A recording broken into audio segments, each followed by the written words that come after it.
Hello বন্ধুরা, আসসালামু আলাইকুম। সবাই কেমন আছেন? আশা করি যে যেখানে আছেন অনেক অনেক ভালো আছেন। বন্ধুরা, আজকে আমরা যে ফোনটি নিয়ে কথা বলবো এই ফোনটির নাম হলো Redmi Note 10। হ্যাঁ, Redmi Note 10। চায়নার বাজারে এই ফোনটির নাম ছিল Redmi Note 9 5G এবং গ্লোবালি এই ফোনটির নাম ছিল Redmi Note 9T।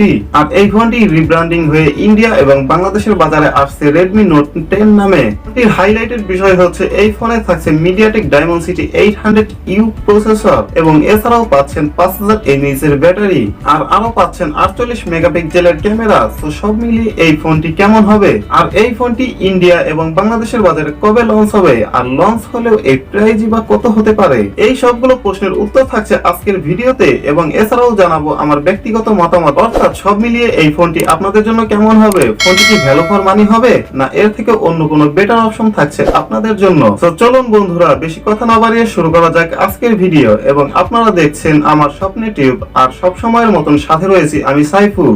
আর ভিডিওটি ভালো লাগলে ভিডিওতে একটি লাইক দিতে ভুলবেন না বন্ধুরা। প্রথমেই কথা বলা যাক এই ফোনটির ডিজাইন এবং বিল্ড কোয়ালিটি নিয়ে। ফোনটির ব্যাক সাইডে এবং ফ্রেমে ব্যবহার করা হয়েছে প্লাস্টিক এবং ফোনটির পেছনে উপরের অংশে মাঝামাঝি একটি বৃত্তর মধ্যে রাখা হয়েছে ফোনটির ক্যামেরা সেটআপ এবং এলইডি ফ্ল্যাশ। আর এই ফোনটির ডান সাইডে ব্যবহার করা হয়েছে ফোনটির ফিঙ্গারপ্রিন্ট সেন্সর, যা খুবই ফাস্ট এবং অ্যাকুরেট। আর এই ফোনটির সামনে আসলে আপনি পাবেন একটি ফুল ভিউ ডিসপ্লে, যার উপরের অংশে বাম পাশে কাটআউটের মাধ্যমে বসানো হয়েছে একটি সেলফি ক্যামেরা।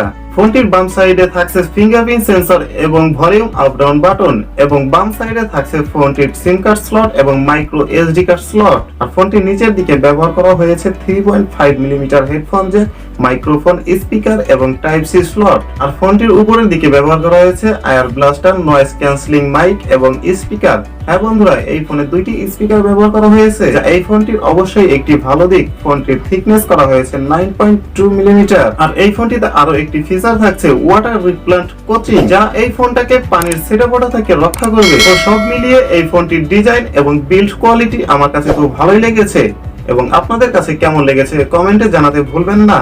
এবারে কথা বলা যাক এই ফোনটির ডিসপ্লে নিয়ে। এই ফোনে থাকছে 6.53 ইঞ্চির একটি আইপিএস এলসিডি ডিসপ্লে।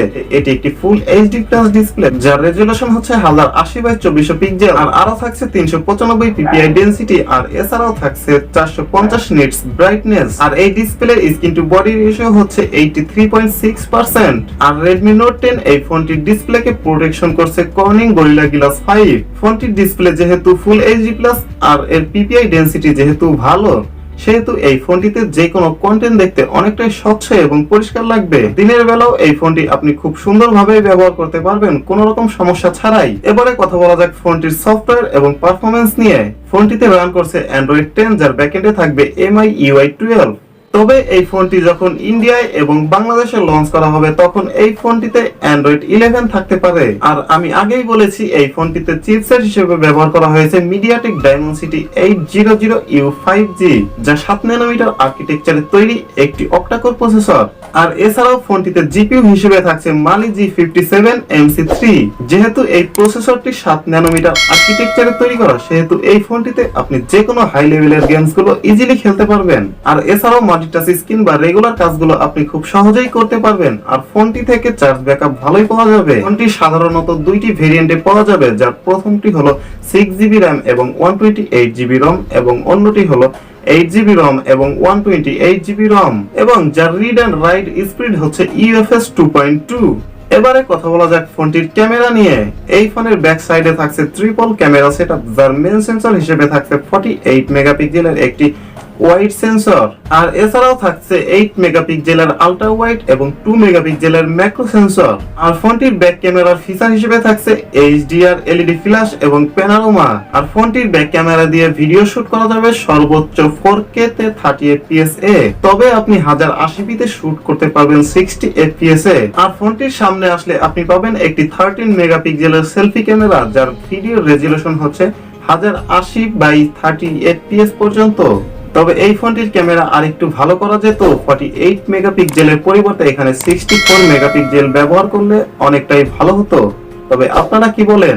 এবারে আমাদের দেখার পালা এই ফোনটির ফটোর কোয়ালিটি কতটা ভালো হয়। এবারে কথা বলা যাক ফোনটির ব্যাটারি এবং চার্জার নিয়ে। এই ফোনটিতে থাকছে 5000 mAh এর ব্যাটারি এবং ফোনটিকে চার্জ করার জন্য পেয়ে যাবেন 18 ওয়াটের একটি ফাস্ট চার্জার। আর এই ফোনটিতে যেহেতু 5000 mAh এর ব্যাটারি ব্যবহার করা হয়েছে, সেহেতু এই ফোনটি থেকে ইজিলি আপনি 2 দিন চার্জ ব্যাকআপ পেয়ে যাবেন। আর আপনি যদি হেভি ইউজার হয়ে থাকেন তাহলেও এই ফোনটি থেকে আপনি 1 থেকে 1.5 দিন ইজিলি চার্জ ব্যাকআপ পেয়ে যাবেন। এবারে কথা বলা যাক ফোনটি কবে লঞ্চ হবে এবং এর প্রাইস কত হবে। বন্ধুরা, ইন্ডিয়ার বাজারে এই ফোনটি হয়তো মার্চের শুরুর দিকে লঞ্চ করা হবে। আর ইন্ডিয়ার বাজারে এই ফোনটি লঞ্চ করলে এর 6GB এবং 8GB র্যাম ভেরিয়েন্টের প্রাইস হতে পারে 20 থেকে 21,000 রুপির মধ্যেই আপনারা ইন্ডিয়ার বাজারে পেয়ে যাবেন। আর ইন্ডিয়ার বাজারে লঞ্চ হওয়ার কিছুদিনের মধ্যেই এই ফোনটি বাংলাদেশের বাজারে অফিসিয়াল ভাবে লঞ্চ করা হবে। আর বাংলাদেশের বাজারে এই ফোনটির বেস ভেরিয়েন্টের প্রাইস হতে পারে 25 থেকে 26,000 টাকার মধ্যে। তবে বাংলাদেশের বাজারে এসে ফোনের দাম অস্বাভাবিক কিছু না। আর এই ফোনটি যদি 4GB RAM এবং 128GB ROM এ পাওয়া যায় তাহলে ইন্ডিয়ার বাজারে এই ফোনটির প্রাইস হতে পারে 11,000 রুপির মধ্যেই। আর সেই ফোনটি বাংলাদেশের বাজারে পাওয়া যাবে 15 থেকে 16,000 টাকার মধ্যে। সো বন্ধুরা, আপনারা 4GB RAM চান না 6GB RAM চান? এখন ছোট্ট করে আমার মতামত জানিয়ে দেওয়ার পালা। বন্ধুরা, এই ফোনটিতে একটি ভালো প্রসেসর ব্যবহার করা হয়েছে আর তার মধ্যে এই ফোনটি হলো 5G ফোন। আবার এই ফোনটিতে ব্যবহার করা হয়েছে 5000 mAh এর ব্যাটারি। সো আমার মনে হয় এই ফোনটি সবকিছু মিলিয়ে একটি ভালো ফোন হতে চলেছে যদি এর প্রাইজিং ঠিক থাকে। সো এবার আমাদের দেখার হলো এই ফোনটি কবে লঞ্চ হয় এবং এর প্রাইজিং কত করা হয়। যদি প্রাইস অনুযায়ী ঠিকঠাক থাকে তাহলে অবশ্যই আপনারা এই ফোনটি নিতে পারেন, কারণ এই ফোনটির পারফরম্যান্স হবে খুবই ভালো। সো বন্ধুরা, এই ছিল আজকের ভিডিও। Redmi Note 10 সম্পর্কে জেনে আপনাদের কাছে কেমন লাগলো কমেন্টে জানাতে ভুলবেন না। আর ভিডিওটি যদি অবশ্যই ভালো লেগে থাকে তাহলে ভিডিওতে একটি লাইক দিন, চ্যানেলটি সাবস্ক্রাইব করুন আর হ্যাঁ, ভিডিওটি আপনার বন্ধুদের সাথে শেয়ার করতে ভুলে যাবেন না। বন্ধুরা, সবাই অনেক অনেক ভালো থাকবেন এই প্রত্যাশায় শেষ করছি আজকের ভিডিও। ধন্যবাদ।